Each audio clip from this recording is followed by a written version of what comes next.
Bom, pessoal, hoje vocês viram que a aula vai ser um pouquinho diferente do que a gente está acostumado.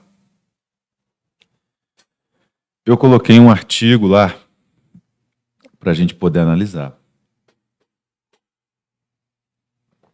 Porque essa é a metodologia que vocês vão usar no futuro, quando estiverem já trabalhando.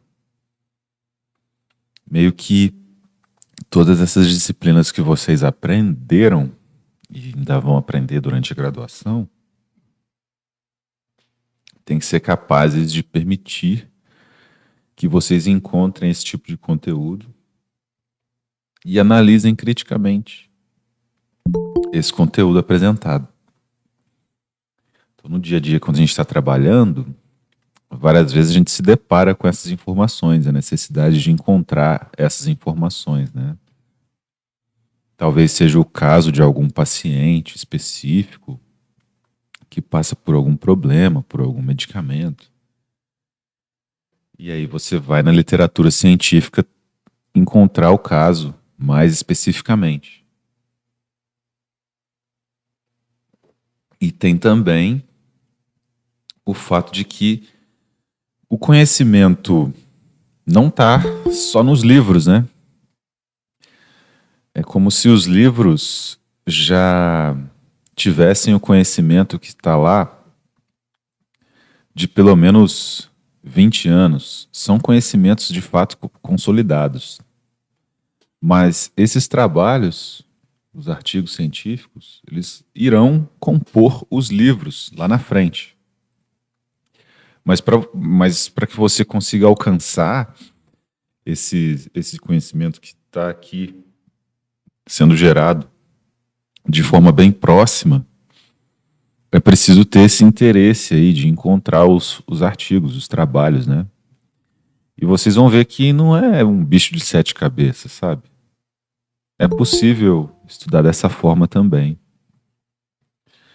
É óbvio que esse tipo de metodologia é muito mais utilizado na pós-graduação, para quem for fazer pós-graduação, tá? Só que no dia a dia a gente costuma também estudar dessa forma. Então, eu peguei um trabalho de 2020, bem recente. O jornal é a Geriatric Psychiatry e foi publicado aí no dia 13 de outubro do ano passado.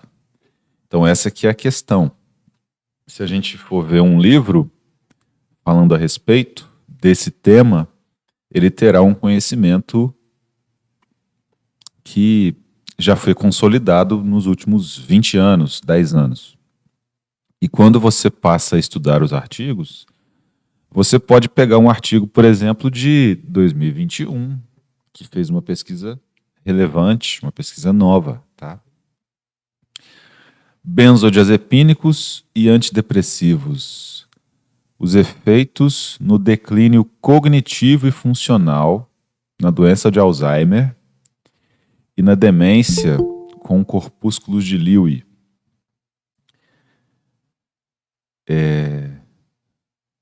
A iniciativa de trazer isso aqui para vocês é porque eu tenho divulgado essa forma de estudar, e isso aqui, de fato, que é o legal. É onde você se destaca enquanto psicólogo, psicóloga, né? Onde você vai se destacar quando você consegue estar à frente dos colegas, né? E a gente tinha comentado nas 2 últimas aulas a respeito dos benzodiazepínicos.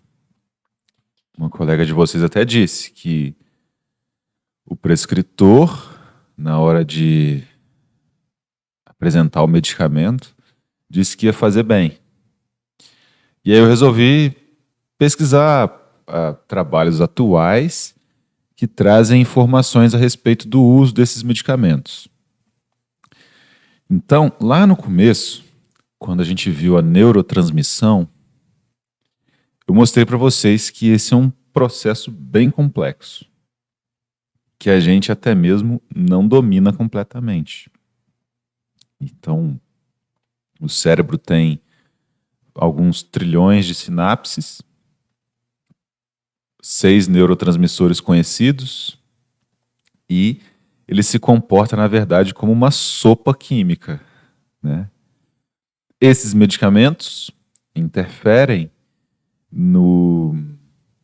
na função desses neurotransmissores. Os benzodiazepínicos, por exemplo, eles atuam junto ao receptor do ácido gama-aminobutírico e otimizam a transmissão GABAérgica, a transmissão inibitória. E os antidepressivos, como nós vimos, né, existem os inibidores seletivos da recaptação de serotonina, inibidores da recaptação de serotonina e noradrenalina, antidepressivos tricíclicos também. E ambos trarão algumas mudanças na composição dessa sopa química que é o sistema nervoso central. Será que essas mudanças conseguem interferir, por exemplo, no declínio da função cognitiva? Isso é algo que não está nas bulas. Por que não está nas bulas, professor? Porque, como a gente viu, os tratamentos com esses fármacos precisam ocorrer em quanto tempo? 8 meses, 7 meses. Alguns fármacos podem ser utilizados até por algumas semanas, dependendo do diagnóstico. Mas na prática, isso aí não acontece. Então esse trabalho tem o intuito de mostrar para vocês que não é essa maravilha toda. Os benzodiazepínicos, eles inibem lá a transmissão, né? Por otimizar a transmissão GABAérgica, e é isso. E o que mais que ele faz? Provoca danos, provoca mudanças, faz alterações nos processos de neurotransmissão, né? O trabalho teve alguns pesquisadores aqui desse Centro de Medicina relacionado ao envelhecimento da Noruega. Então, costumam ser pessoas extremamente eficientes, né, nesse país. Vários deles são de lá, da Noruega. Tem aqui pesquisadores também da Colômbia, um Instituto de Neurociências. E também do Reino Unido, né? Qual que foi o intuito do trabalho, então? O objetivo principal? O objetivo principal foi estudar os efeitos da prescrição de benzodiazepínicos e antidepressivos no declínio cognitivo e funcional em adultos velhos vivendo com Alzheimer, a doença de Alzheimer, e a demência associada aos corpúsculos de Lewy, em um acompanhamento de 5 anos, tá? Então, os pacientes já tinham essas doenças e, para resumir para vocês, o Alzheimer e a demência com corpúsculos de Lewy é basicamente a mesma coisa, tá? Vamos fazer só uma revisãozinha da bioquímica para mostrar para vocês o que são esses Lewy Body Dementia, esses corpúsculos de Lewy que trazem aí um processo de demência. Os neurônios estão lá no sistema nervoso central, né? Tá aqui um neurônio, por exemplo, que a gente desenha aí em todas as aulas. Dentro dos neurônios tem síntese proteica, tem aqui o núcleo do neurônio. O neurônio é composto por várias organelas também, tem complexo de Golgi, retículo endoplasmático rugoso, tem mitocôndrias, né? Tem ribossomos, que são os que eu fiz ali em vermelho, que fazem a síntese de proteínas. Então aqui no núcleo tem o DNA se transforma em RNA mensageiro, esse RNA mensageiro sai do núcleo, encontra lá o ribossomo, e o ribossomo traduz o RNA mensageiro em proteínas. Então ele começa a fazer proteínas aqui. Chega um ponto que pode ser que essas proteínas sejam sintetizadas com uma sequência errada de aminoácidos. E aí essas proteínas precisam ser digeridas internamente. Elas são enviadas para o interior de vesículas e são digeridas. Isso aqui não é expelido. Depois que essas proteínas são digeridas, elas se tornam novamente aminoácidos e podem ser usadas aqui na síntese proteica. Tá? Qual que é o problema? A célula vai perdendo a capacidade de digerir essas proteínas. Existem mudanças bioquímicas que fazem com que essas proteínas anormais se acumulem na célula. E aí elas vão se acumulando, se acumulando, se acumulando. Isso impede o funcionamento normal da célula e elas vão se acumulando, se acumulando, se acumulando. O nosso sistema imune não serve só para nos proteger de vírus e bactérias. Ele também limpa o nosso corpo. Então as células que estão próximas da morte são fagocitadas pelo sistema imune. Então se tem um macrófago aqui, ele vem cá, olha isso aqui, ele não gosta. Por quê? Porque esse aglomerado anormal de proteínas, por exemplo, quando esse neurônio aqui morre, ele está errado. Não deveria acontecer. Só que quando o aglomerado proteico é maior do que o macrófago, ele não consegue comer. Então ele joga as enzimas digestivas dele no alvo. Essas enzimas digestivas trazem mais problemas para o entorno dessa célula, não são capazes também de digerir completamente as proteínas anormais, e aí nós temos cada vez mais uma relação inflamatória que cria o que nós chamamos de corpúsculos de Lewy. Então, os corpúsculos de Lewy são esses aglomerados proteicos no interior das células que irão dar origem a essas reações inflamatórias. E por conta dessas enzimas digestivas dos macrófagos e a reação inflamatória provocada em volta, isso gera radicais livres e vai prejudicando todos os neurônios que existem em volta. Como vão morrer neurônios? O que acontece com o paciente? Demência. Tá? É a demência associada aos corpúsculos de Lewy. Tá? E nesse trabalho, esses pacientes foram acompanhados por 5 anos. Então, isso é uma análise longitudinal. O que é uma análise longitudinal? O estudo longitudinal é um método de pesquisa que visa analisar as variações nas características dos mesmos elementos amostrais, indivíduos, empresas, organizações, ao longo de um período de tempo, e às vezes vários anos. Então é o tipo de trabalho que vai pegar o mesmo grupo amostral em tempos diferentes. Então aqui eles pegaram esses adultos idosos, né, em um determinado período, avaliaram os medicamentos que eram utilizados por esses adultos e foram acompanhando esses adultos por anos.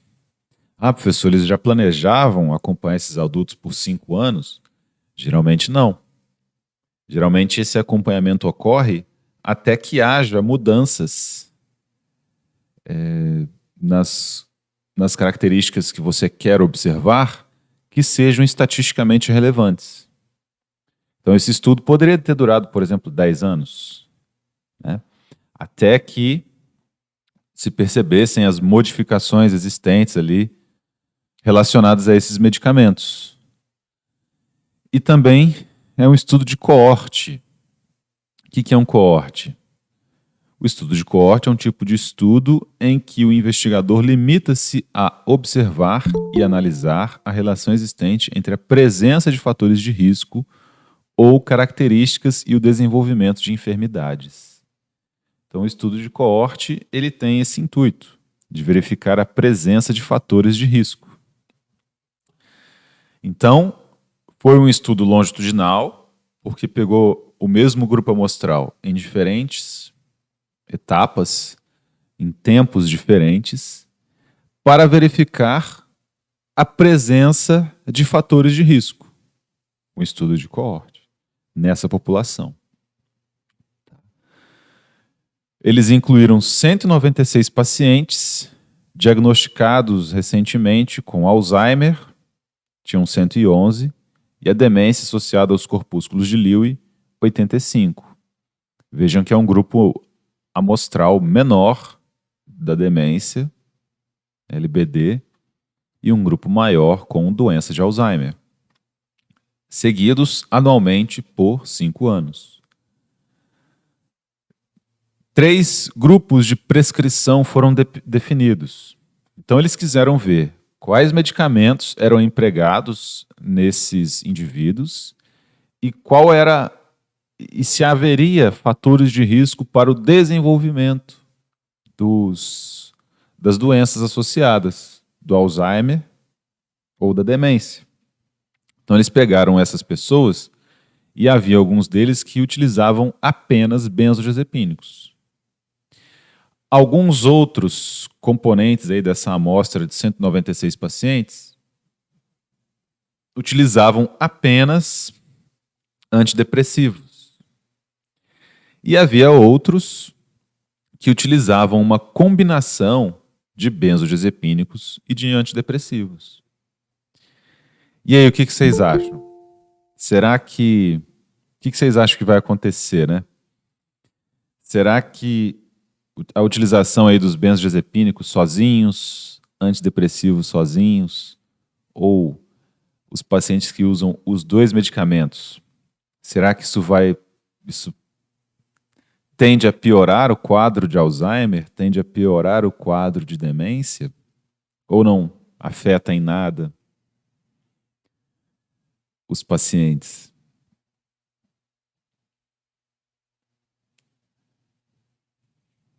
Ninguém acha nada? Vamos continuar aqui então.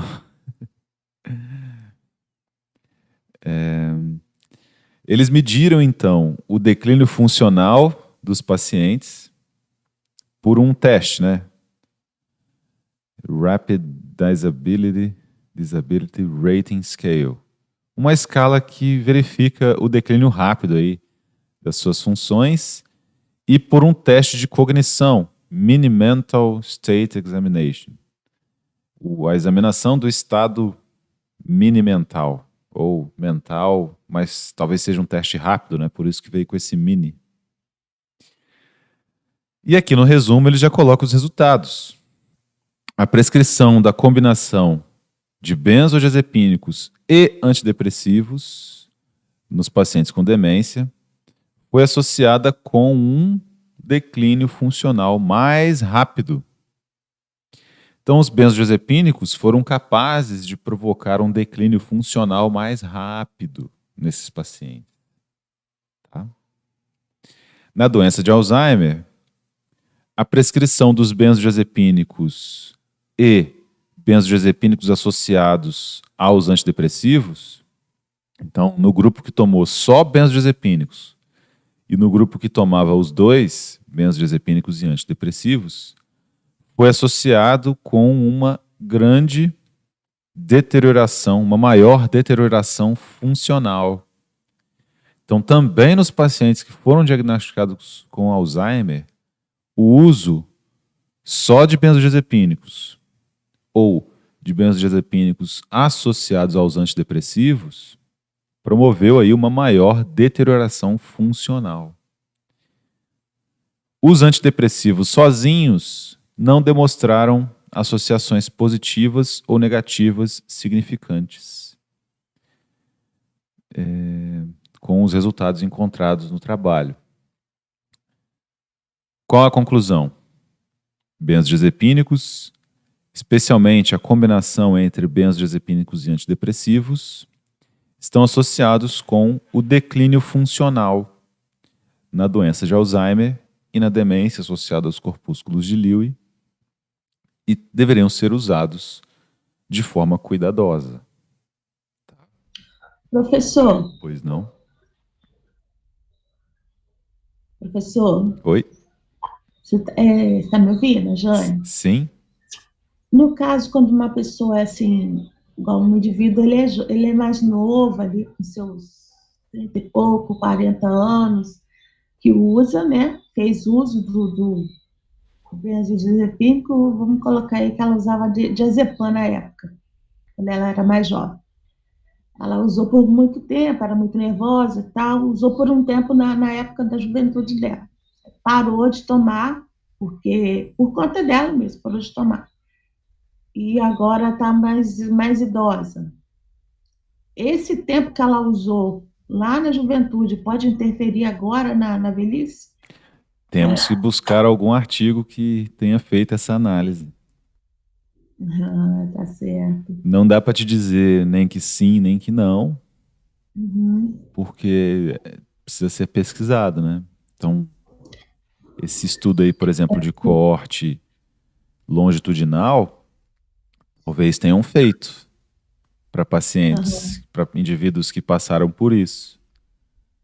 E, E por aí, exemplo, ah, pode falar, pode falar. e aí é que é legal vocês usarem essa ferramenta. Vocês vão ver que a gente começa a ler o artigo ali e a gente vai nos resultados dele também. Eu vou tentar abrir ao máximo esse trabalho para vocês, até para incentivá-los nisso. Vocês precisam Entendi. conhecer como que isso é feito, porque essa é a fronteira do excelente profissional, né? Quando ele começa a investigar esse tipo de informação. Dali você vai ter uma citação para um outro trabalho, e aí você vai atrás desse outro trabalho também, e aí você cresce, domina o assunto melhor. Entendi. E eu andei lendo a respeito também, igual algumas pessoas que eu conheço que usam muito aquele medicamento que é para proteger o estômago, é o Omeprazol. omeprazol, isso, que também pode provocar, né, o Alzheimer. É, Vi então, alguma coisa a respeito. são E esses estudos de coorte longitudinal. Só que aí talvez avalie o paciente por mais anos, sei lá, 20 anos, o indivíduo, né? Por anos. E aí verifica depois. Vai avaliar, por exemplo, pessoas que nunca usaram o omeprazol e pessoas que usam o omeprazol há anos. Aí lá na frente verifica que esse pessoal teve uma doença específica. É difícil. Esse tipo de estudo tem pontos fracos também. No próprio trabalho que nós estamos tratando, existem alguns pontos fracos. Será que, por exemplo, a demência e a deterioração das funções cognitivas não ocorreria normalmente sem o uso dos medicamentos? É uma questão que fica, né? Mas ele tem pontos positivos, porque os pacientes todos foram divididos aí nesses grupos, nesses três grupos. Quem tomava benzodiazepínico sozinho, quem tomava benzodiazepínico e antidepressivo, e quem tomava só antidepressivo. E aí, nesses 5 anos, avaliando os mesmos indivíduos, eles foram capazes de encontrar diferenças estatisticamente significativas entre os três grupos. Então, isso quer dizer alguma coisa. Geralmente, o trabalho ele não encerra a discussão do tema, mas ele aponta uma direção. Tá? E... Mas no caso da sua pergunta, é necessário encontrar algum trabalho nessa área, né? Que associe o desenvolvimento desses sintomas com o uso na juventude desses medicamentos. Vamos aqui para a introdução do trabalho. Todos os trabalhos têm, geralmente, essa mesma estrutura. Talvez o curso de vocês também exija TCC, e é essa mesma estrutura que lá na frente vocês vão ter que montar. Então, quanto antes vocês se acostumarem com os trabalhos acadêmicos, se interessarem por isso, por encontrar essas informações, vocês tornarão mais fácil a escrita de um TCC. Então veja que no resumo eu tenho todo o trabalho aqui. A primeira frase do resumo geralmente é a primeira frase da introdução até. Mas não literalmente, né? As definições são as mesmas. Esse resumo aqui, ele está caracterizado de forma diferente, né? Ele já começa com o objetivo, com os métodos, não tem a parte introdutória. Mas se o trabalho vai falar de medicamentos, vai falar de Alzheimer, de demência, como que você imagina que tem que começar a introdução? Ele tem que definir esses temas, né? Então, na introdução, ó, já começa com uma definição. As desordens neurodegenerativas, como a demência, são doenças crônicas frequentes. No mundo todo, por volta de 50 milhões de pessoas possuem demência e existem aproximadamente 10 milhões de novos casos todo ano. A doença de Alzheimer é a causa mais comum de demência e contribui para 60 a 70% de todos os casos. A demência associada aí aos corpúsculos de Lewy é o segundo tipo mais comum de demência neurodegenerativa. É muitas vezes não diagnosticada, embora demonstre uma prognóstise pior do que o Alzheimer. Então o paciente piora muito mais rapidamente na demência associada aos corpúsculos de Lewy do que com a doença de Alzheimer. E, na verdade, elas são diagnosticadas como Alzheimer, ambas as demências aqui citadas, né? O declínio funcional é essencial para o diagnóstico da demência e também um dos mais importantes marcadores da progressão. Então, o que é esse declínio funcional? O paciente perde a capacidade de cuidar de si mesmo, perde a memória. Na demência associada aos corpúsculos de Lewy, esse declínio é mais rápido do que no Alzheimer. O estado funcional depende em vários aspectos, incluindo aspectos sociais, demográficos e fatores de saúde. Além disso, está relacionado com a morbidade, mortalidade e qualidade de vida. Então, a progressão desses sintomas de demência também está relacionada aí com as morbidades, qualidade de vida. Dessa forma, se tornou uma importante medida na compreensão dos pacientes geriátricos em modelos centrados no cuidado dos pacientes. Então, medir esse declínio cognitivo é interessante para verificar o estado de saúde dos nossos pacientes, né? Do que eles realmente precisam. Os sintomas neuropsiquiátricos, como depressão, ansiedade, agitação, distúrbios do sono, são muito comuns na demência e têm várias consequências na qualidade de vida, progressão da doença e o fardo de cuidar, né? Não, na carreira das pessoas. As drogas psicotrópicas são comumente prescritas para tratar esses sintomas neuropsiquiátricos. Embora com uma potência clínica incerta e um alto risco de efeitos adversos nos adultos idosos, adultos velhos, older adults, com demência. A prescrição dessa medicação é muito alta e um outro estudo recente das enfermeiras europeias reportou uma frequência de uso de 44,8% para os benzodiazepínicos e 38,3% para os antidepressivos.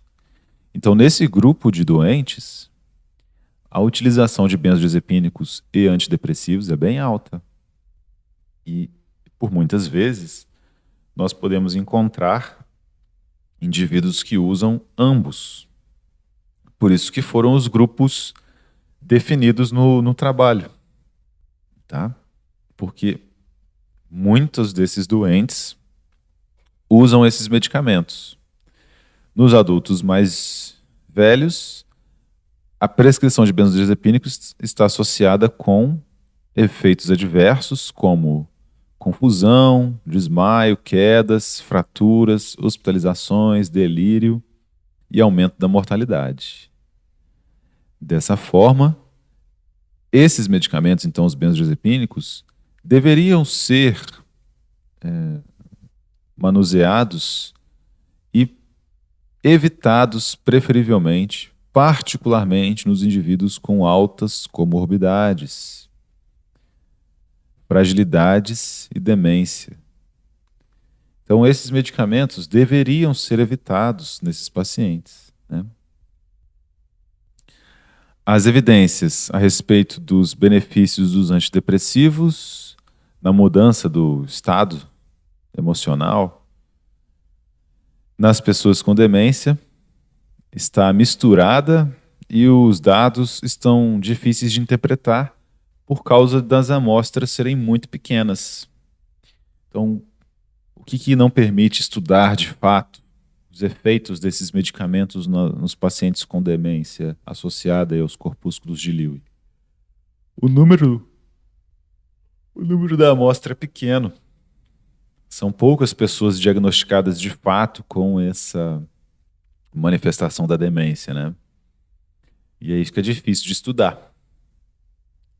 Em publicações prévias do próprio grupo de pesquisa que elaborou esse trabalho, eles demonstraram que o risco de utilizar medicações potencialmente inapropriadas nos adultos mais velhos com demência aumenta a cada medicação que é adicionada. Então, nesses casos, sempre vão adicionando novos medicamentos nesses adultos que começam a desenvolver a demência, tá? Pesquisas anteriores do próprio grupo de pesquisa que fez o trabalho demonstram que o uso a longo prazo de benzodiazepínicos, combinado com os antidepressivos tricíclicos, que nós vimos já também durante a aula, a mitriptilina, por exemplo. Então, a respeito desse uso, é relatado uma deterioração cognitiva em adultos mais velhos. Então, eles já pesquisaram o tema e verificaram que benzodiazepínicos com antidepressivos tricíclicos nos adultos velhos já podem causar uma deterioração cognitiva. Tá? Entretanto, o efeito dos benzodiazepínicos sozinhos e em uma combinação benzodiazepínicos mais antidepressivos no declínio funcional em pessoas com demência foi pouco explorado, especialmente em pessoas diagnosticadas com a demência associada aí aos corpúsculos de Lewy.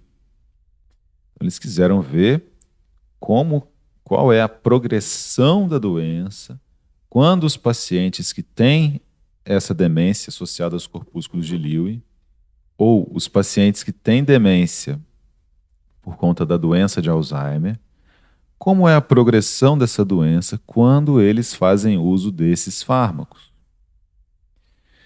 Então, o objetivo, e aqui é o mesmo texto do início do abstract, né, do resumo. Ó. We aim to study the effects of the prescription. Então, isso existe, tá? Nos TCCs. A gente pode repetir as mesmas coisas. Então, ele primeiro, na introdução, ele definiu tudo que a gente precisava saber a respeito, definiu o que são as doenças neurodegenerativas, definiu o Alzheimer, definiu a demência associada aos corpúsculos de Lewy, falou das prescrições, e aí veio com um objetivo. O objetivo do trabalho é estudar os efeitos da prescrição dos benzodiazepínicos e antidepressivos no declínio cognitivo e funcional por 5 anos em um estudo de demência conduzido aí como um coorte, né? Incluindo subgrupos diagnosticados com Alzheimer e demência associada aos corpúsculos de Lewy. Então eles vão verificar fatores que podem predispor a um aumento dos sintomas da doença por 5 anos numa amostra de pessoas já diagnosticadas com demência e Alzheimer, que fazem uso de benzodiazepínicos sozinhos, benzodiazepínicos e antidepressivos, ou antidepressivos sozinhos. Tá? Depois da introdução, vem materiais e métodos. Eles vão descrever quais foram as metodologias adotadas para fazer o estudo. Então, por exemplo, no teste lá de examinação mini-mental, que é o teste para determinar a função cognitiva. Como é que é esse teste? Né? Isso aqui eu não vou explicar para vocês, até porque não é minha área. Tá? É um trabalho da área de vocês. Mas ele tem que trazer aqui no material e métodos quais foram os testes aplicados, né? A pontuação dos testes. Já é um teste, por exemplo, existe um teste global aqui, ó, Clinical Dementia Rating Global Score. Então, são testes aplicados nos pacientes para verificar a sua função cognitiva. Né? Eles, além disso tudo, eles pegavam aqui as atividades diárias, né? Activities of Daily Living, que também expressam as capacidades que esse indivíduo tem. Se ele mantém as mesmas capacidades, né? Por exemplo, eu fui na autoescola aqui, na Riviera. Tem uma senhora lá que já está com seus 70 anos, mas vai ali trabalhar todo dia. Ela escuta um cliente conversando, ela sai da sala dela e vai lá tirar as dúvidas, ri, conversa. A dicção dela é excelente. Ela está planejando o futuro, diz que vai colocar aulas online na autoescola também, está conversando com o advogado, etc. Então, as atividades do dia dela estão ainda excelentes. Então, ela com certeza teria uma excelente pontuação nesses Mini Mental Status Examination, né? Ou nas atividades aqui do dia a dia, para demonstrar que ela está plena em suas capacidades cognitivas. Então, é dessa forma que eles fizeram essas avaliações, utilizando esses questionários, por assim dizer. Eles colocaram um critério de exclusão, que era a demência moderada ou severa. Então, aqueles pacientes que foram diagnosticados lá no início do trabalho com uma demência moderada ou severa foram excluídos das análises. Porque certamente existiriam outros fatores afetando o declínio cognitivo, além, é claro, dos medicamentos. Então, se eles fossem incluídos nos grupos, certamente eles alterariam bastante o resultado. Isso seria um ponto fraco muito grande do trabalho. Mas como eles excluíram esses pacientes que tinham uma demência moderada ou severa, é possível entender que os efeitos observados ao longo desses anos podem estar relacionados com os medicamentos administrados nos pacientes, tá? E não com outros fatores. Então, eles excluíram quem já tinha a demência moderada e severa, delírio, tá? Então, 4 dos candidatos foram excluídos devido aos sintomas de delírio, desordem bipolar prévia ou psicótica, doenças terminais. Imagina um paciente que está com doenças terminais. Ele precisa utilizar vários medicamentos, ele fica acamado, não se alimenta corretamente. Então, esse paciente não seria um bom objeto de pesquisa nesse grupo amostral. Ou pacientes recentemente diagnosticados com outras doenças somáticas maiores, que poderia impactar significativamente na cognição, função ou na participação do estudo. Então, se esses pacientes apresentassem outras doenças, eles não iriam nem conseguir participar do trabalho. Então foram todos excluídos para meio que filtrar ali os dados e fazer com que o objetivo do estudo fosse cumprido, que é verificar os efeitos provocados pelos medicamentos.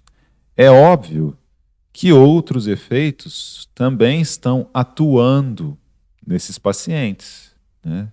São seres vivos, estão expostos, por exemplo, à poluição, ao estresse nas suas famílias, várias outras condições. E é por isso que o grupo amostral é grande. Quanto maior o grupo amostral, mais esses erros são mitigados ou podem ser mitigados. E aí eles conseguem determinar, a gente consegue determinar com mais eficiência o que de fato está ocorrendo. E esses erros todos estão dispersos também em todos os integrantes. Eles ocorrem para todos os integrantes do experimento. Então, todos os integrantes do experimento estão expostos a esses erros. O que indica que esses erros afetam de forma igual todos os componentes da amostra, né? Então, se eles afetam de forma igual todos os componentes da amostra, quaisquer mudanças encontradas podem estar relacionadas com os medicamentos administrados. Porque todos os pacientes poderão ser afetados pelo estresse, pela poluição, pela política do país, se eles ficarem tristes com a política do país, etc., né? E aí eu consigo dizer que essas mudanças estatísticas que eu observar depois de um tempo estão mais relacionadas aos medicamentos do que a esses outros fatores que existem e irão atuar nos pacientes, né? As drogas, né? A classificação das drogas prescritas. As drogas psicotrópicas de interesse foram os antidepressivos e os benzodiazepínicos. Muitos benzodiazepínicos são classificados como ansiolíticos e hipnóticos. Nós tratamos de todos esses termos durante as aulas, né? Além disso, as medicações não benzodiazepínicas, conhecidas como drogas Z, também agem via receptores GABA. Dessa forma, nós definimos o grupo de benzodiazepínicos, incluindo também esses medicamentos aí que são não benzodiazepínicos, porque também atuam nos receptores GABA. Então eles tinham aí um grupo 1, benzodiazepínicos, 2, antidepressivos e 3, a combinação entre benzodiazepínicos e antidepressivos. Então todos aqueles adultos idosos, adultos velhos do estudo estavam divididos aí nesses grupos, nesses 3 grupos, tá? Tinha gente que tomava só benzodiazepínico, só antidepressivo ou os 2. Declínio funcional nas atividades diárias, né? Active Day Living. Foram avaliados lá também. Aqui ele vai dizer como é que avaliou esse declínio funcional. A gente ainda está no material e métodos, né? Foi o 2, ó. Então, material e métodos começa aqui, 2, 2.1. Como é que foram escolhidos os participantes, né? A classificação das drogas prescritas, o declínio funcional, o declínio cognitivo. A cognição foi avaliada com esse Minimal Mental teste lá, Mini-Mental. Foi feito anualmente e a trajetória foi analisada durante follow-up, durante esses anos seguidos, né, como uma variável contínua. Outras variáveis foram encontradas. Como é que foram feitas as análises estatísticas? Que teste estatístico foi utilizado para verificar aí as diferenças apresentadas entre os integrantes da pesquisa, os participantes da pesquisa, né? Então tudo fica descrito no material e métodos. Até o software que foi usado para as análises estatísticas, o Stata 15. Tá? E aí, depois disso, vem os resultados. Né? Primeiro ele já começa falando nos resultados que o grupo que tinha Alzheimer, entre os pacientes avaliados, quem tinha Alzheimer e quem tinha demência associada aos corpúsculos de Lewy, não tinha diferenças significativas na sua idade. E esses resultados estão dispostos aqui na tabela 1. Então a gente vai lá na tabela 1. Né? Características do estudo. Na idade, os pacientes tinham entre 75 mais ou menos 7 anos. Então 75 para 82 ou 75 para 68, né?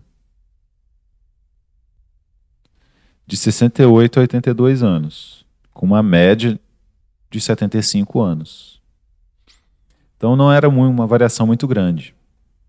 Tinha 77 homens, não, 77 mulheres e 119 homens na pesquisa.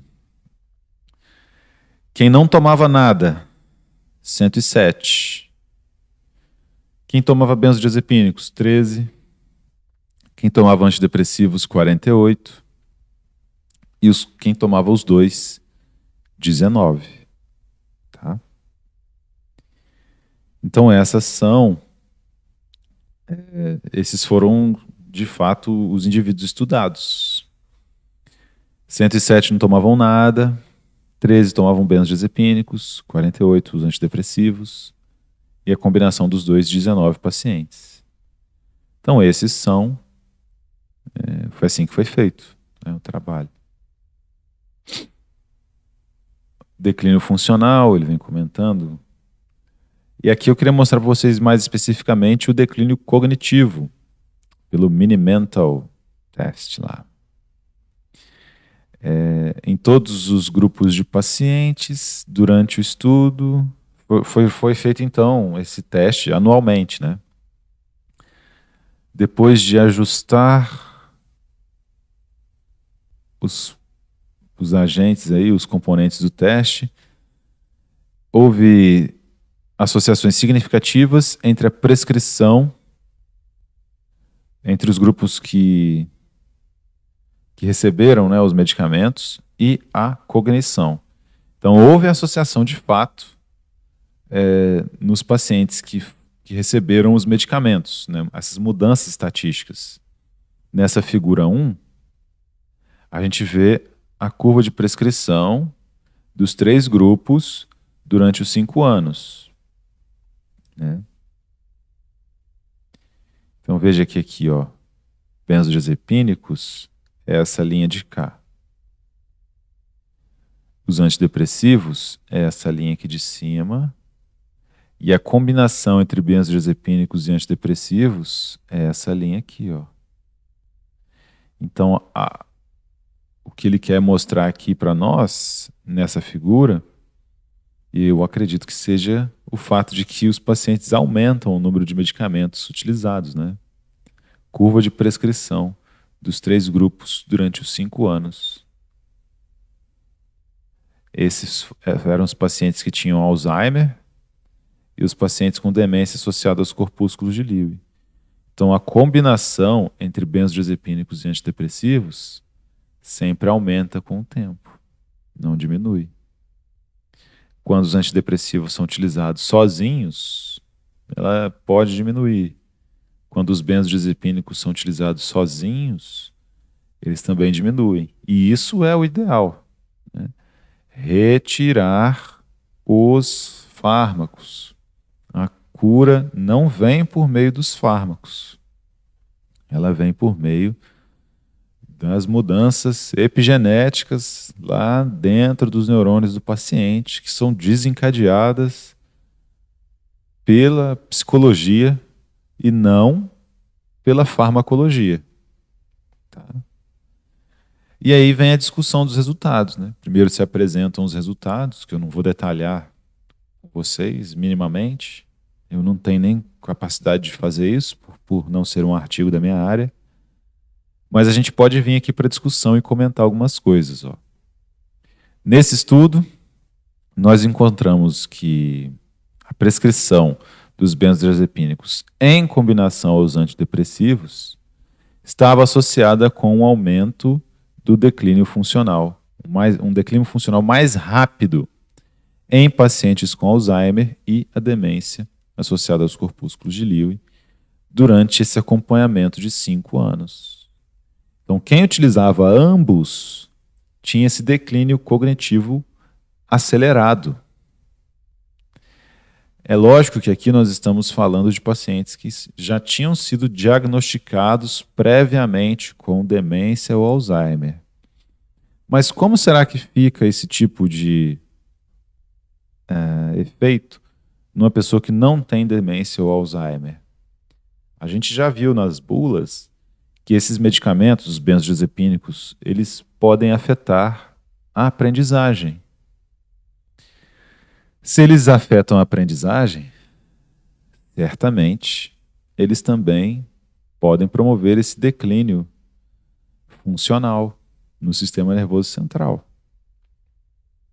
Mesmo que a pessoa não tenha sido diagnosticada previamente aí com Alzheimer ou demência. Né? Então, o quanto será que esses medicamentos são realmente interessantes de serem usados por vários anos? Ou será que não é por causa disso mesmo que os tratamentos têm que durar 8 meses, 7 meses, 6 meses? Será que as pessoas que estão utilizando isso há anos sabem dessa característica dos fármacos? Eles dizem aqui também que o efeito que permitiu verificar essa diferença entre os grupos foi relativamente pequeno, mas significativamente,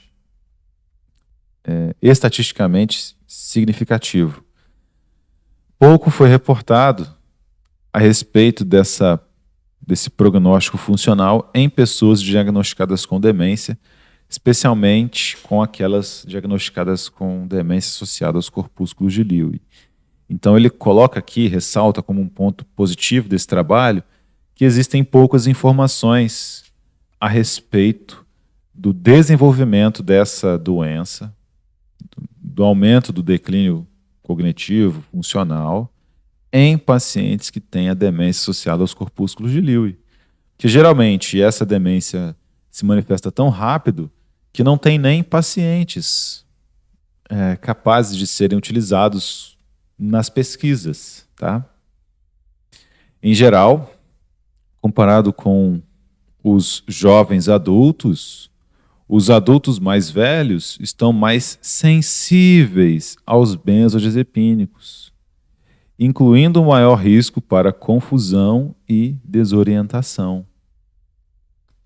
O aumento da sensibilidade está diretamente relacionado ao acúmulo de benzodiazepínicos e metabólitos ativos relacionados. Então, quando o paciente precisa tomar benzodiazepínicos e antidepressivos, a gente comentou dessa interação lá no fígado, citocromo P450, etc., que degrada os dois fármacos. Olha, tem fármacos que você não pode misturar, porque ambos são degradados no fígado por esse complexo enzimático, CYP450. Qual que é o problema? Se eu ocupo esse complexo com um fármaco, faltam enzimas para degradar o outro. E aí acumulam-se metabólitos tóxicos. Esses metabólitos que foram lá para o sistema nervoso central, se modificaram lá, eles não vão só agir e ser eliminados. Eles podem ficar lá por mais tempo. E a isso segundo os pesquisadores, está relacionado a essa sensibilidade maior dos adultos velhos aí em relação aos adultos jovens, né? Então, para o povo que está lá próximo dos 65 anos, né? Dos 50 aos 65, são os adultos velhos. Eles têm essa maior sensibilidade em relação aos adultos jovens, né? Que são, sei lá, dos 30 aos 40. Os benzodiazepínicos induzem toxicidade do sistema nervoso central, gerando sintomas como amnésia anterógrada, sedação, sonolência, um descontrole das atividades motoras, falta de atenção. Professor, Pois não? eu já ia perguntar essa parte mesmo da amnésia, se isso é normal mesmo causar Sim. esse esquecimento. Tipo, você tá falando uma coisa e, tipo, às vezes uma informação recente você não consegue lembrar. É normal com o uso desses medicamentos. Aham. Ah, tá. É um dos efeitos observados. Como o próprio. Nas bulas tem, né? E o próprio trabalho aqui demonstra isso também. E esse é um indício de uma certa toxicidade, que não deveria ocorrer. Se não houvesse o uso desse medicamento pelo paciente, certamente essa amnésia não existiria. Muito provavelmente essa amnésia não existiria, né?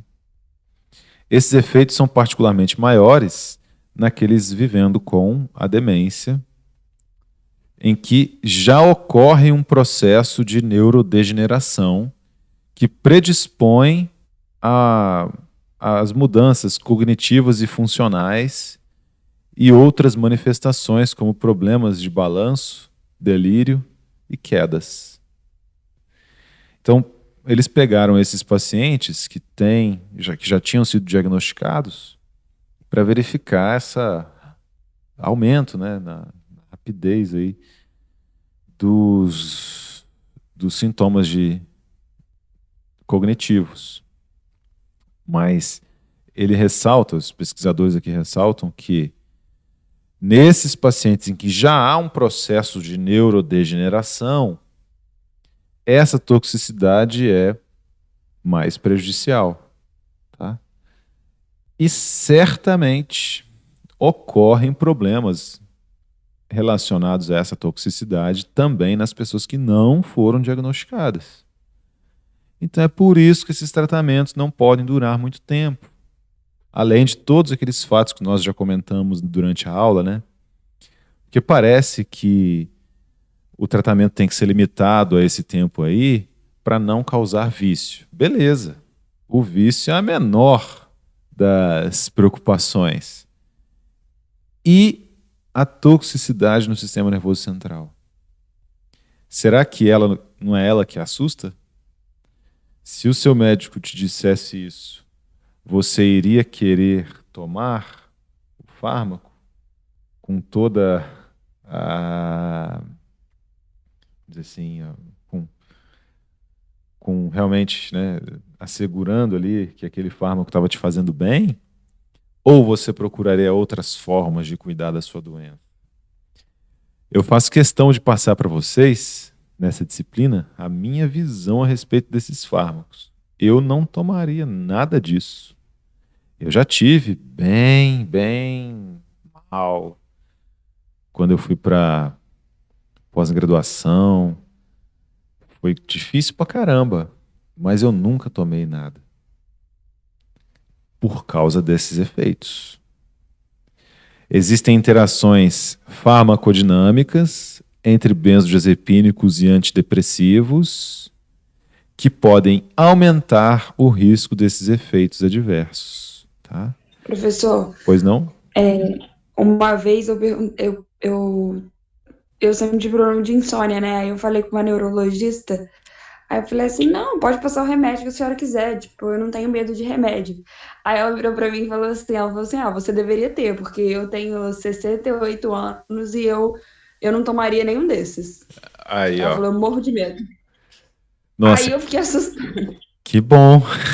Que bom que ela te falou isso. Foi o primeiro contato, talvez, que você tenha tido com algum Foi. prescritor que te disse. Os- Aí ela falou, eu não tomaria nenhum desses. Ela não Assim, te eu explicou passo. por quê. Talvez se ela tivesse te Não, explicado, faria mais sentido, né? sim, mas ela falou, eu tenho 68 anos e eu não tomaria nenhum desses. Então. Eu acho que todo mundo deveria ter medo de remédio. Ela falou isso pra mim. E ela já era velha, então ela é da antiga escola, vamos dizer assim, a formação antiga de Sim, médicos. sim. Não era dessa nova geração. Que a impressão que dá é que os atuais querem mais é que você tome muito remédio o tempo inteiro, né? É, É o meu pai até fala, é pra transformar o mundo numa zumbilândia. Meu pai fala isso. isso aí. Eu não sei se essa nova geração tem acesso a tudo isso aqui, porque, de certa forma, como não tem muitos cursos de medicina, né? É muito difícil de abrir novos cursos. A coisa fica muito lotada, fica bagunçada, né? Então eu não sei como é que o pessoal para estudar isso aqui. E se chega nessa profundidade que nós estamos chegando aqui, só nos medicamentos voltados para o sistema nervoso central. Será que algum deles para com o professor para avaliar um artigo, que nem a gente está fazendo? Um artigo de 2020, né, do ano passado, recente. Então, se não tiver isso na disciplina, você nem consegue estimular o estudante a correr atrás dessas informações. Porque isso aqui já está totalmente disponível na internet para vocês. Só que alguém precisa mostrar para vocês que existe, que é fácil de encontrar, que é possível manipular esses dados. Se ninguém nunca mostrar isso para vocês como eu estou fazendo agora, vocês não vão atrás disso, né? Mas vejam que vários dos conceitos que nós utilizamos aqui durante essa análise desse trabalho, a gente já tratou em sala de aula, né? Então seria possível que vocês também interpretassem aqui essas informações. Tá. Professor, Pois não? assim, eu achei muito interessante essa aula, essa aula de hoje, essa análise desse artigo, porque também se tornou conscientizador, né? Porque a gente passa a analisar, por exemplo, esse corte que foi feito, né?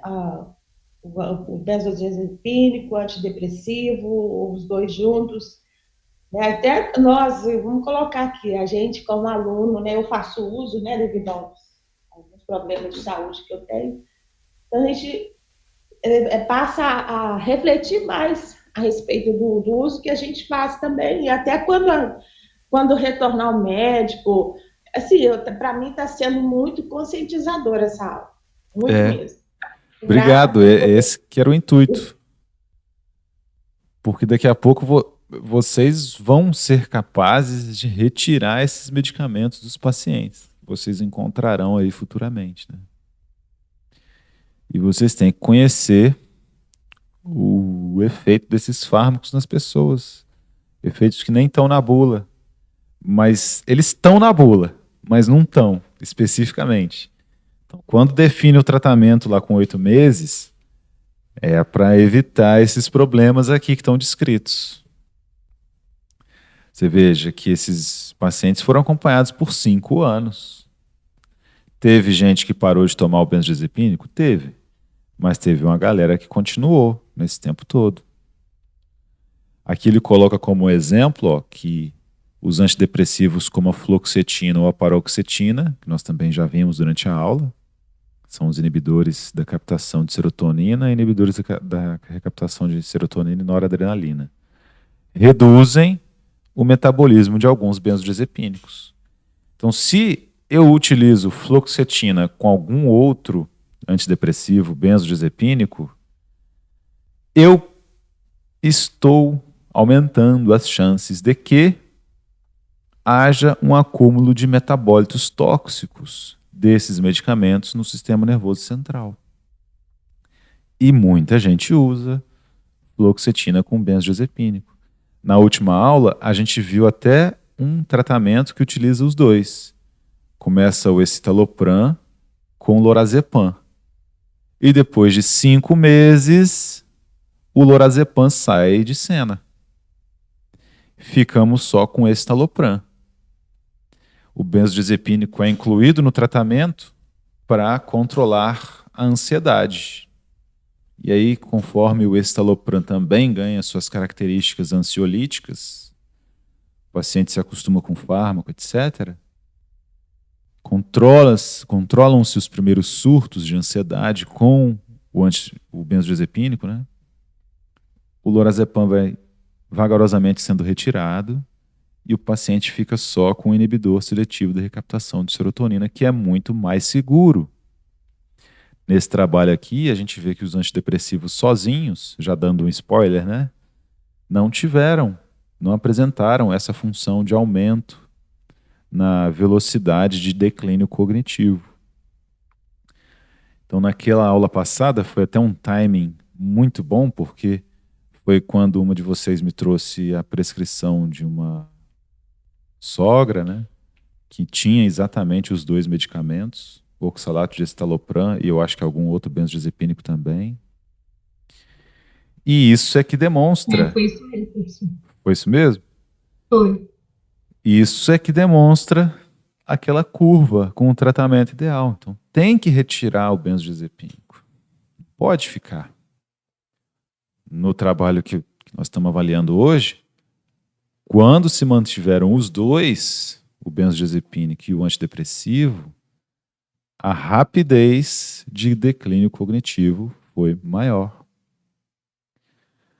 Aqui ele ainda comenta que um outro estudo em adultos reportou que participantes que combinavam a terapia de benzodiazepínicos e antidepressivos apresentaram pelo menos um efeito adverso a mais do que aqueles participantes que recebiam apenas os antidepressivos. Então, o negócio é tirar o benzodiazepínico. Fica só com o antidepressivo. Tá? Deve ser notado que nos adultos mais velhos, o risco de efeitos adversos aumenta com a adição de novos medicamentos. E muito mais, aumenta ainda mais, quando os 2 medicamentos afetam o mesmo sistema biológico. Então, se eu já tenho os antidepressivos que vão atuar no sistema nervoso central, eu ainda coloco o benzodiazepínico que atua no sistema nervoso central também, aumentam as chances de interações. Isso pode explicar por que os benzodiazepínicos sozinhos, vamos dizer assim, trouxeram poucos danos em comparação aos pacientes que utilizavam a associação entre benzodiazepínicos e antidepressivos. Então, podem existir interações medicamentosas que a gente nem colocou ainda, descreveu na literatura, nas bulas, tá? Porque cada paciente é um organismo. Mas se você põe, pela lógica, 2 componentes, 2 fármacos que atuam no mesmo sistema biológico, as chances aumentam, né, de interações entre eles. Além disso, a taxa de prescrições de benzodiazepínicos associados a antidepressivos foi maior do que as prescrições dos benzodiazepínicos sozinhos e aumentaram com o tempo.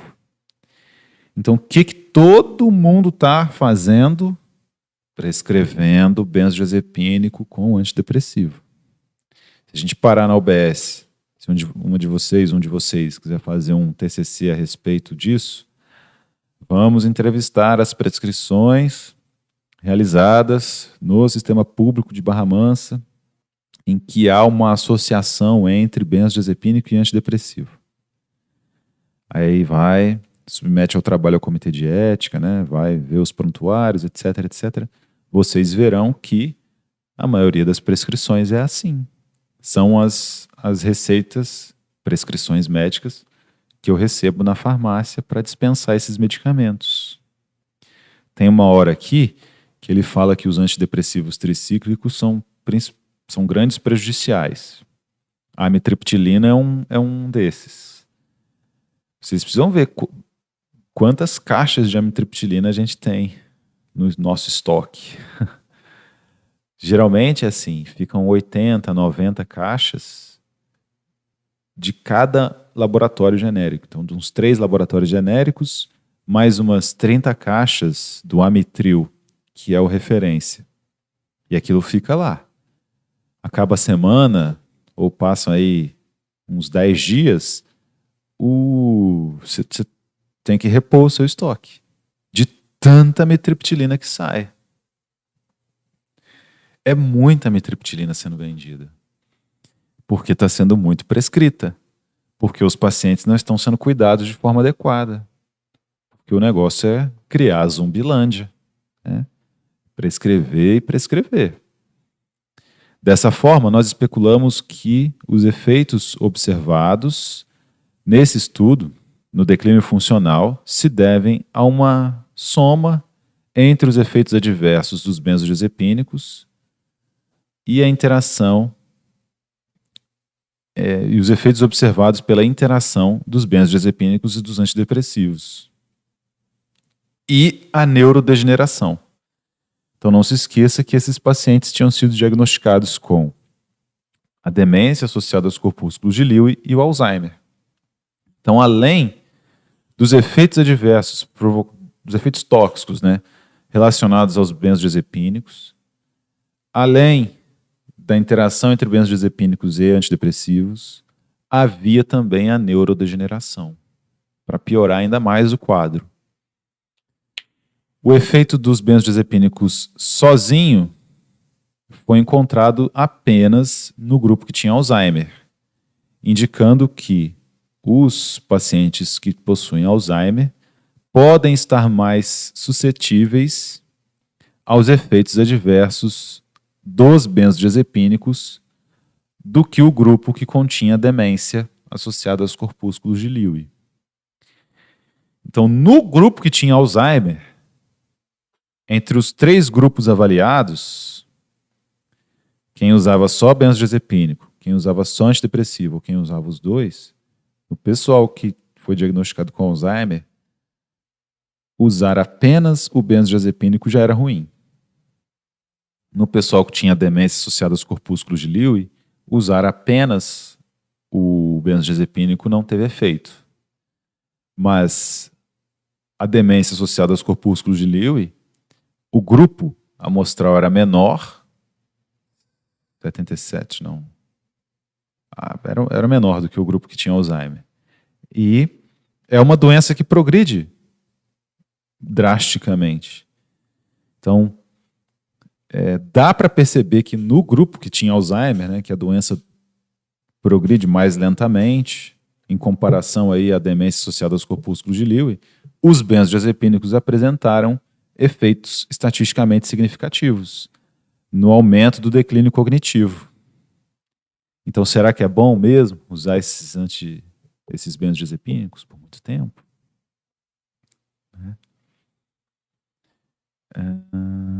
Aí ele fala que o grupo que tinha demência associada aos corpúsculos de Lewy tinha um tamanho de amostra menor do que o grupo que tinha a doença de Alzheimer. Então, isso é que pode ter feito com que não aparecesse a influência dos benzodiazepínicos no grupo que tinha demência associada aos corpúsculos de Lewy, o tamanho da amostra.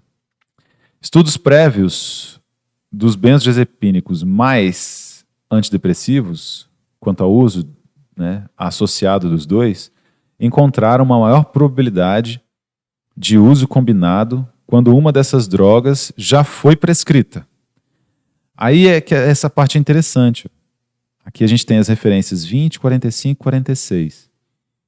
E aí é a hora que você vai expandindo suas possibilidades, né? Então aqui ele falou que estudos prévios, né, que estudam aí o uso combinado de benzodiazepínicos e antidepressivos, encontraram uma alta probabilidade de combinação quando uma dessas drogas já foi prescrita. Então, por exemplo, o paciente vai resolver o problema, aí vai tomar um antidepressivo. A chance de, num retorno, ocorrer a prescrição de um benzodiazepínico é muito maior do que quando ele vai lá pela primeira vez. Então, realmente ocorre essa medicalização. E tem maiores taxas de prescrição também quando esse paciente já usa um medicamento desses. Quando ele não usa nada, beleza, ele vai tomar um deles. Mas quando ele já usa, a probabilidade de que ele chegue ao prescritor e seja prescrito um novo fármaco que seja essa combinação é muito maior. Comumente, essas medicações são prescritas sem indicações claras, baseadas em diagnósticos formais. Isso é verdade. É preciso que haja essas indicações claras. O paciente não tem nem como saber se ele está sendo enganado ou não, porque ele não entende do assunto, ele confia. E nesse momento que ele confia, ele está tomando o medicamento sem um diagnóstico claro, porque ele confia. Falta de compreensão do paciente geriátrico e aderência inadequada na atualização das recomendações para prescrição em adultos idosos, né, com demência. Então é preciso se atualizar a respeito do tema. Por isso que eles vão muito em congressos. Mas precisa ir no congresso? Não pode sentar aqui, baixar o artigo e ler? Pode, né? As pesquisas e o consenso, os painéis de consenso concluíram que a prescrição de todos os benzodiazepínicos para adultos idosos, adultos velhos, deve ser evitada para o tratamento de insônia, agitação ou delírio. Referência 48. Vamos lá, na referência 48, ver do que se trata? Então devemos evitar a prescrição de benzodiazepínicos nesses casos. American Geriatric Society, 2015. Updated Beers Criteria for Protein. As bases, atualização das bases, dos critérios básicos para medicação potencialmente inapropriada. Para o uso de medicação potencialmente inapropriada nesses adultos velhos aí. Então, o pessoal que está saindo da idade adulta aí. 50 para os 60. Então, nessa atualização de 2015, esses medicamentos devem ser evitados nessa classe de pessoas. E o artigo aqui é de 2020. Não é interessante? Então, nos Estados Unidos, certamente já existem médicos que estão evitando aí a prescrição de todos os benzodiazepínicos para essa classe de pessoas, deve ser evitada para o tratamento de insônia, agitação ou delírio. Apesar disso, o uso de benzodiazepínicos nessa classe, com ou sem demência, nas nursing homes, né, seria o home care nosso, ou morando nas comunidades, é ainda prevalente e tende a aumentar com a progressão da demência. Nesse estudo, o número de pessoas consumindo benzodiazepínicos associados a antidepressivos aumentou de 9,69% lá no primeiro ano de estudo para 39,39% no quinto ano. Então, quem estava tomando só um desses medicamentos passou a tomar 2 ao longo do tempo. Passou a associar as duas classes.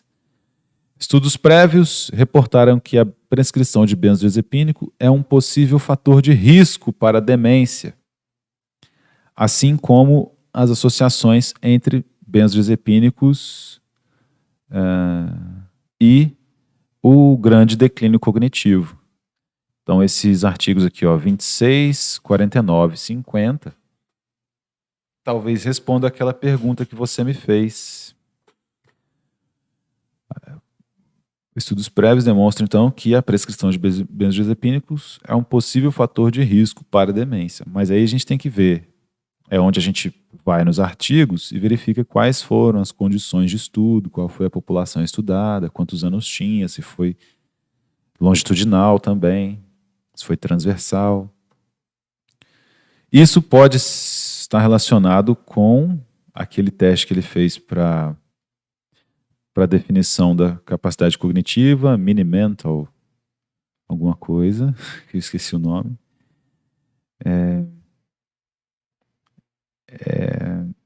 Esse teste é dependente da linguagem e da memória.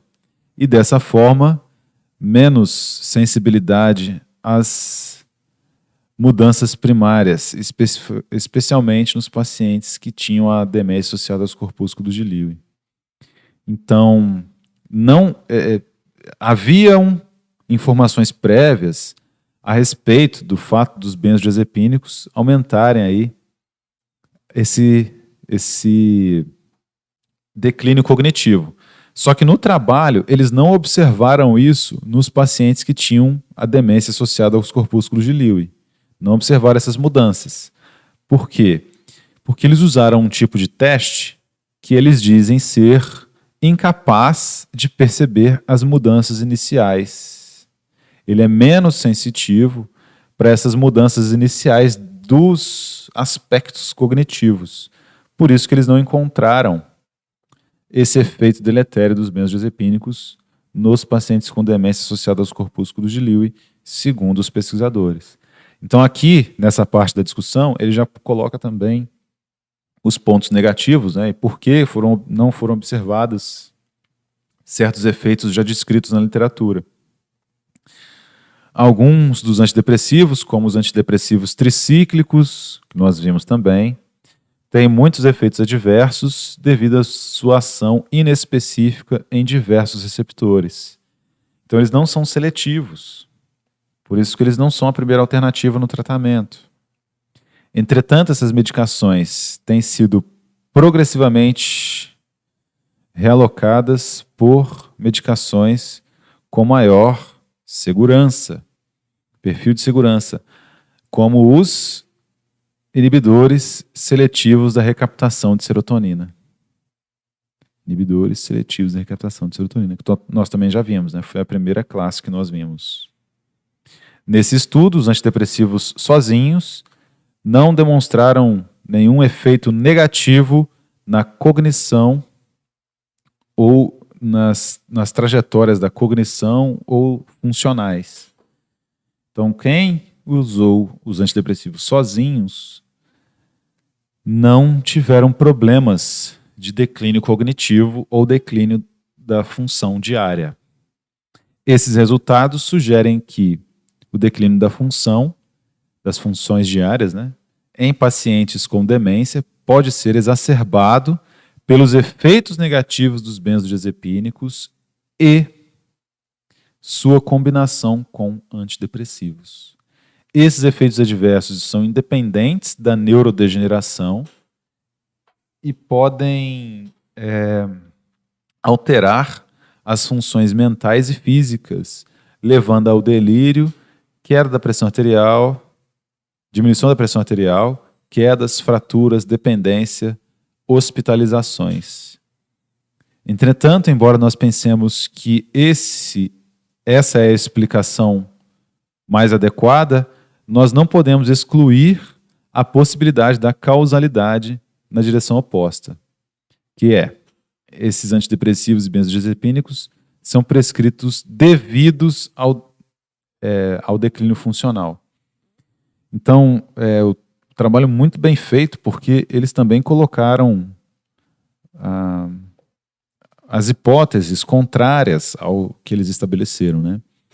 Então, beleza, as prescrições podem ter causado isso, foi um efeito dos medicamentos. Só que os prescritores podem ter prescrito os medicamentos por causa da aceleração da demência. Uma coisa não exclui a outra. Isso pode ter ocorrido de fato com alguns desses pacientes. Tá? Nós estamos cientes de que nossa pesquisa pode ter um potencial recruitment bias, de recrutamento, porque because of referrals of primary care patients,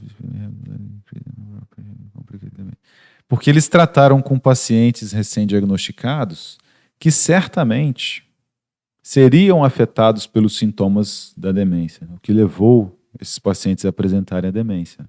Então, eles estão cientes disso no que diz respeito a um ponto fraco da pesquisa. E também, olha, eles têm pacientes que foram excluídos dos grupos porque faleceram. Isso com certeza deve ter prejudicado as estatísticas aí associadas ao trabalho. Mas eles não diferenciaram entre os tipos de antidepressivos também, considerando que os tricíclicos, antidepressivos tricíclicos, têm uma alta taxa de efeitos adversos. Mas os antidepressivos tricíclicos foram prescritos apenas para uma pessoa durante o estudo todo. Então, os antidepressivos utilizados certamente foram os inibidores da recaptação de serotonina. Por isso que são mais seguros, por isso que são a primeira alternativa no tratamento. Existe uma percepção de que os hipnóticos não benzodiazepínicos são mais seguros do que os benzodiazepínicos. Entretanto, estudos recentes sugerem que isso não é uma forma acurada de pensar. Eles tendem a ter um efeito mais rápido e uma duração menor da sua ação, mas produzem efeitos similares. Então, aquilo que está nos livros relacionado ao Zolpidem, por exemplo, né, que diz que é mais seguro, etc., segundo os investigadores aqui desse trabalho, isso não é uma forma acurada de pensar. E aí é a hora que você vai lá para o artigo 18 e para o artigo 53 e tenta procurar essas informações.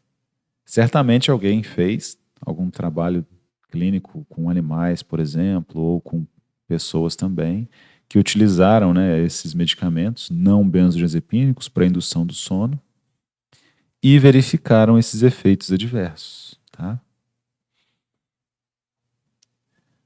E é isso que eu tinha para vocês, meus amigos. A gente só termina aqui, ó. Esse estudo tem muitas forças, né? Professor, Pois esse não? artigo não tem como conseguir ele em português, não?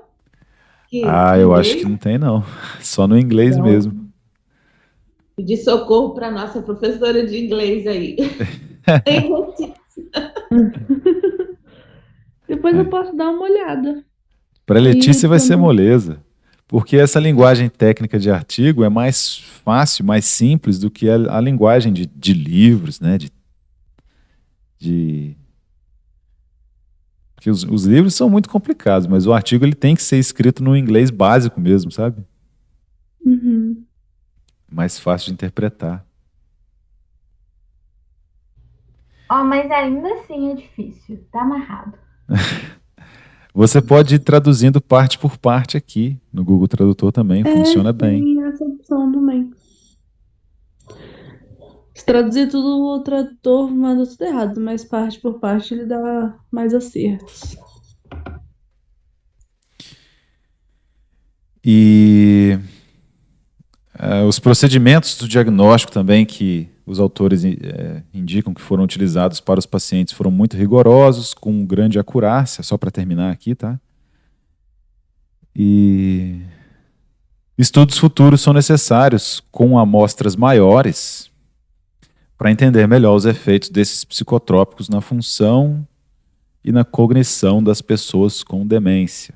Então, o pessoal que tem a demência associada aos corpúsculos de Lewy, tá? Porque o grupo amostral foi muito pequeno. Mas o que eu queria mostrar para vocês é que é possível encontrar outros problemas associados ao uso de benzodiazepínicos e antidepressivos que não estão nas bulas, que as pessoas não estudaram quando estavam na graduação, porque esse artigo é de 2020. Pode ser que quando os médicos que estão aqui hoje estavam estudando, isso nem passou pela cabeça, tá? E a gente vê, eu tenho alguns colegas que são médicos, né? Estudaram comigo no ensino médio. Aí tem uma delas que se tornou psiquiatra. A gente nem conversa mais, né? A gente acaba se afastando das pessoas que estudaram com a gente. Mas no Instagram, ela postou um vídeo falando desses medicamentos que são seguros, que não causam vício. E não é bem assim. Se forem utilizados no tempo correto, beleza. Mas eles são muito prejudiciais. Como aquela médica mais velha disse, né? 68 anos e nunca utilizaria nenhum deles. E é por aí. Esse é o entendimento a respeito dos fármacos que eu tenho, meus amigos, baseado nessas informações que eu adquiri aí ao longo dos estudos, né? Eu vou pegar mais alguns artigos para ler desse artigo que eu mandei para vocês. Porque assim a coisa vai se ramificando e você vai percebendo, né, essas interações que existem. Coisas que não estão nos livros, porque não deu tempo. É uma pesquisa interessante? É. Só que ainda é pouca gente. Quando essa pesquisa aí for feita com 5 mil, 20 mil pessoas, aí numa próxima edição dos livros de farmacologia, ela entra lá também. Altera as bulas, etc. Mas até lá, a gente fica com essas pequenas informações que fazem sentido. Porque isso pôde ser observado nesse trabalho, o declínio da função cognitiva por conta do uso associado de antidepressivos e benzodiazepínicos, e faz total sentido se você parar para pensar nas informações a respeito da neurotransmissão. Complexa, ainda não bem compreendida, uma sopa química cerebral que vai ter 2 agentes atuando no mesmo sistema biológico, o antidepressivo e o benzodiazepínico. Altera a configuração a composição química, vai alterar, consequentemente, a função. E pode trazer prejuízos, né? Professor, Pois não. eu estava comentando com a menina que me ajuda a cuidar da minha mãe. Minha mãe, como eu disse na aula passada, ela teve um tombo e tal, estava usando aquele medicamento que eu te falei lá, que é para desfazer o coágulo. Uhum. E aí também o neurologista do hospital que ela ficou internada passou o fluoxetina e passou a quetiapina para ela. Uhum. E, olha, ela não dá sossego à noite, é uma agitação, tudo isso que você está falando eu estou vendo na prática.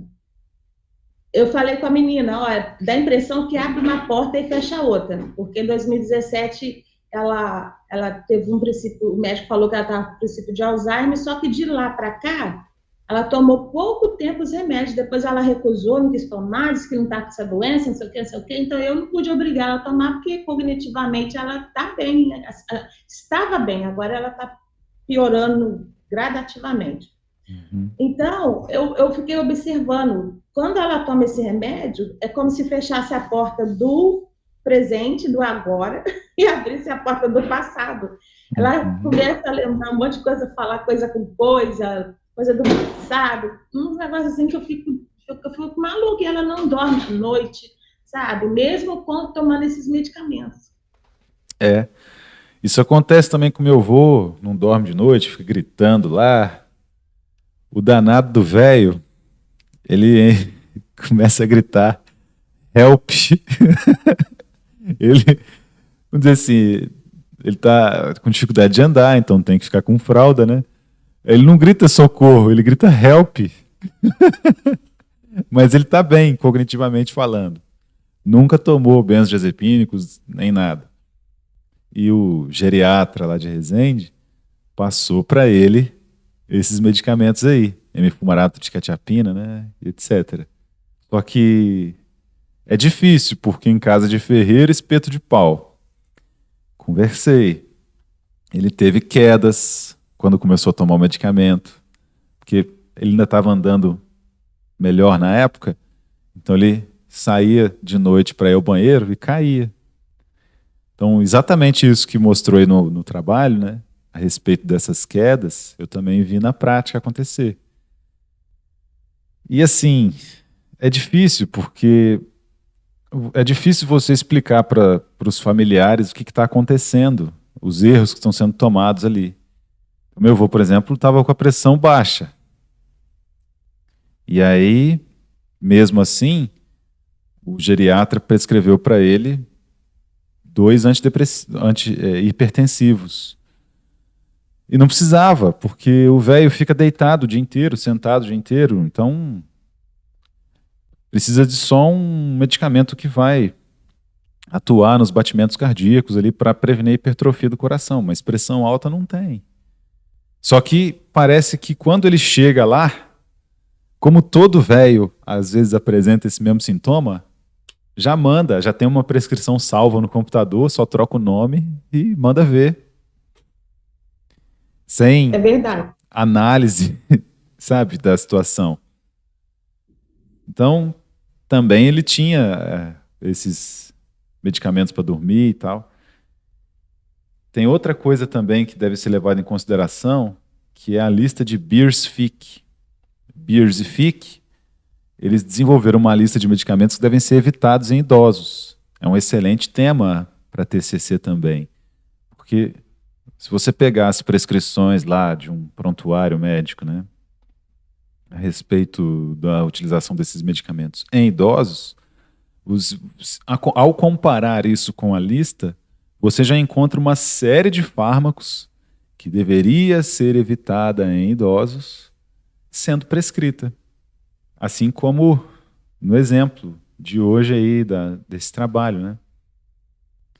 Então, mudou. Em 2015, benzodiazepínicos têm que ser evitados nesse grupo de pessoas. E não é evitado. Passa. Parece que precisa levar para um congresso, né? Sentar lá, falar para a pessoa mudar. Não pode sentar e ver um artigo. Então, existem médicos excelentes, muito bons, mas infelizmente a gente não tem acesso a eles no dia a dia, né?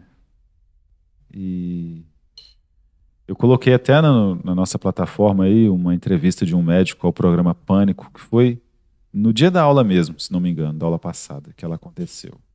Achei muito legal. Eu queria ter acesso a um profissional desse. Mas, infelizmente, não temos. A coisa funciona diferente, né, aqui no mundo real. Professor, porque se tratando em farmacologia, em outras áreas também, é lógico, mas é muito dinheiro, é um capitalismo muito grande. Então, quanto mais prescrever, mais venda. Por isso que se a cada 10 passos que você dá, tem uma farmácia.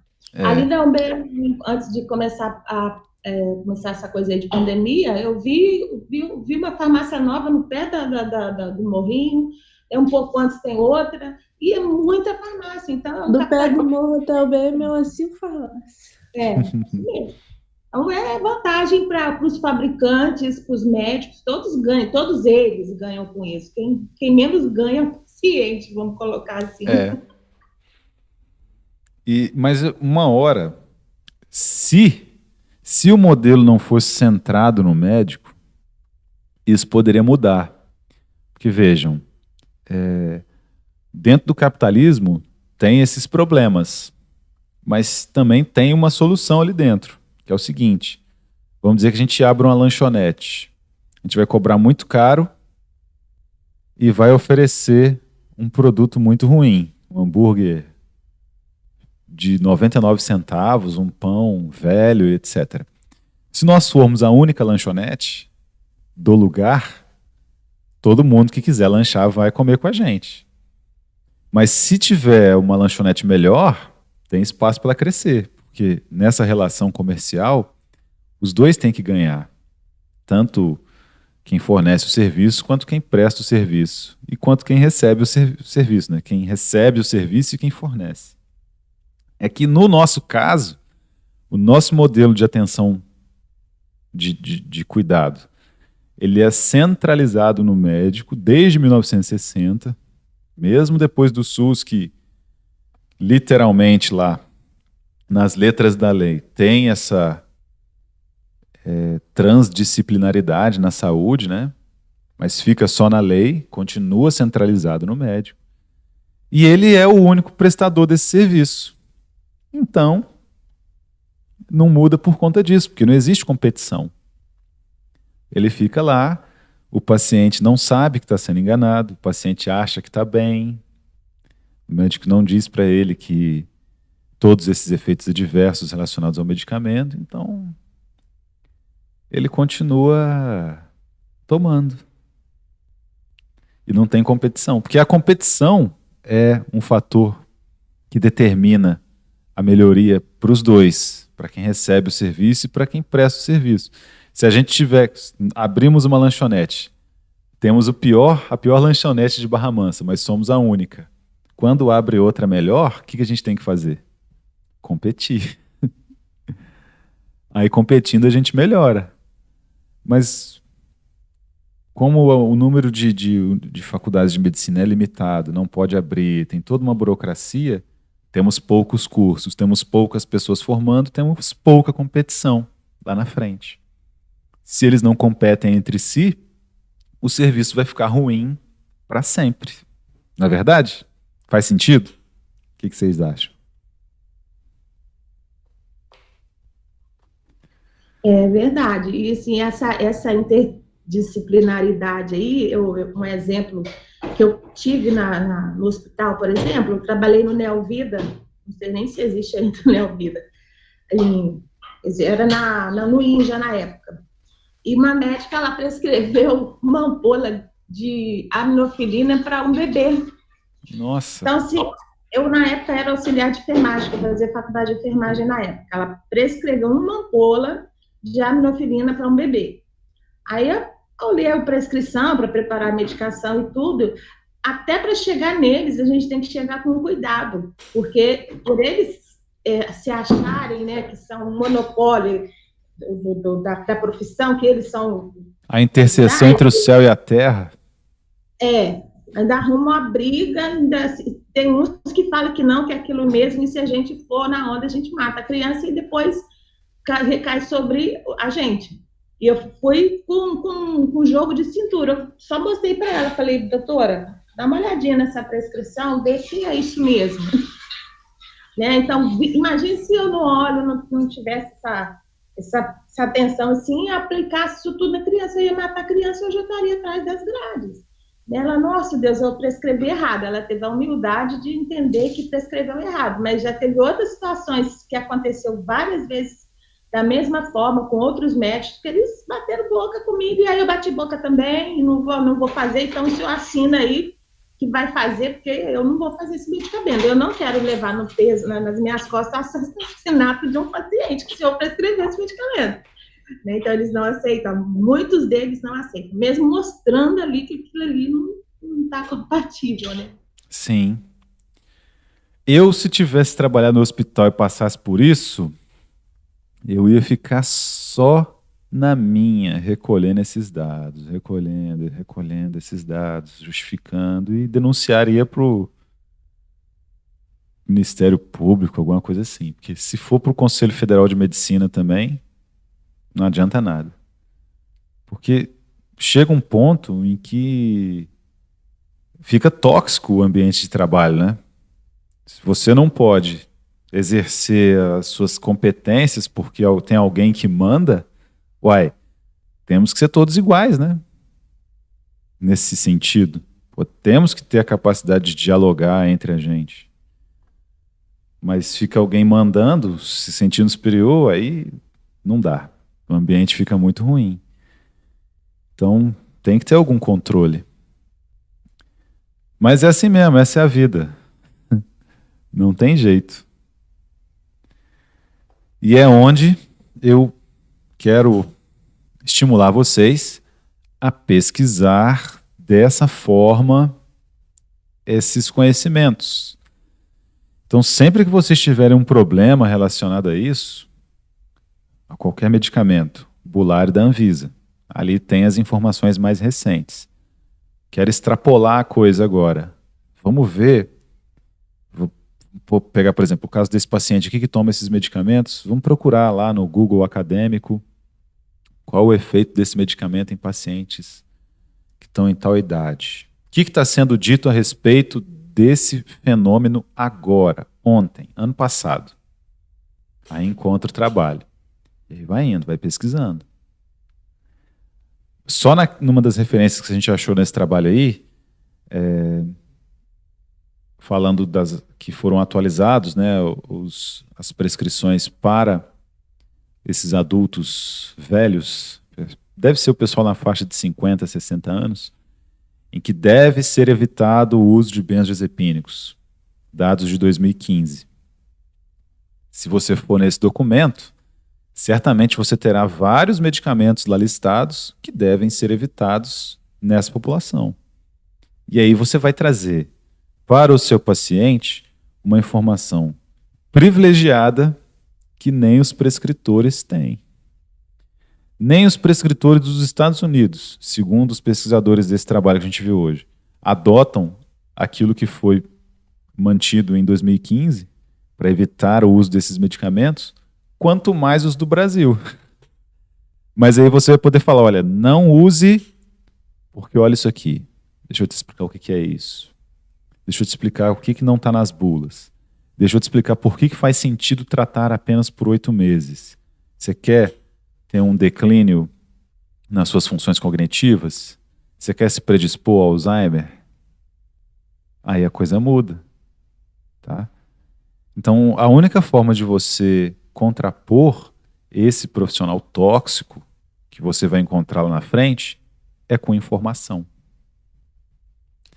E com essa informação, bem informado, bem informada, você ficará blindado contra essa toxicidade aí e o pessoal passa a te respeitar. Ficamos assim por hoje? Beleza. Muito bom. Aquele abraço, meus amigos. Tchau. Muito obrigada. Um excelente final de semana. A gente se vê semana que vem. Até semana que vem. Você também, brigadão. De nada. Obrigada, tchau. Adeus.